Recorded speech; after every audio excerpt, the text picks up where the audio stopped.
Dni Trnavského samosprávneho kraja prebiehali v dňoch 6. až 7. októbra 2011. Nepriaznivé počasie nedovolilo, aby sa uskutočnili všetky akcie.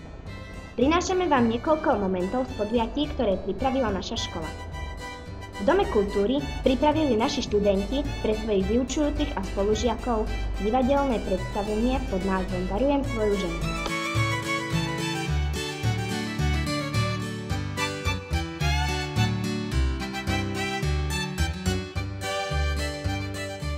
Konala sa aj prednáška o dopravnej výchove, ktorú pripravili pracovníci autoškoly Lektor.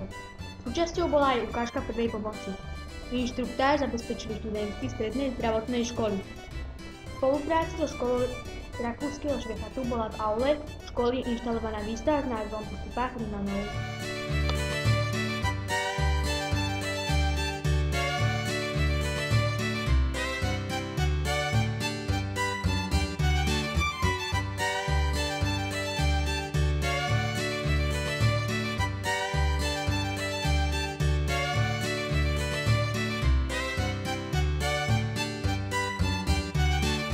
U dospelého vlastne máme 3 skupiny ľudí, alebo 2, 3.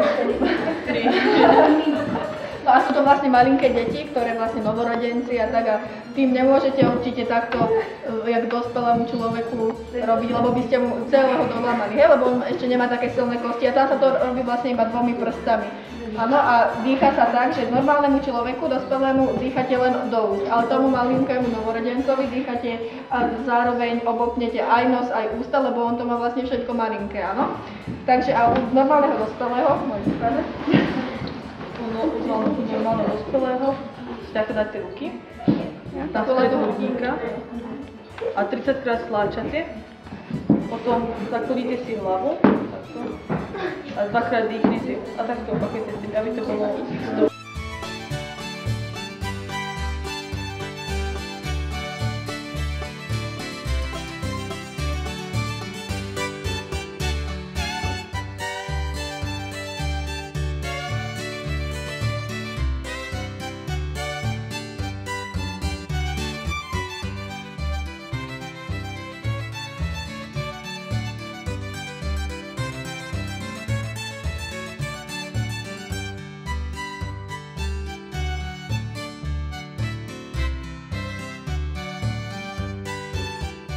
V rámci športových a pohybových aktivít sa hral volejbal, futbal, florbal a tancovala sa zumba.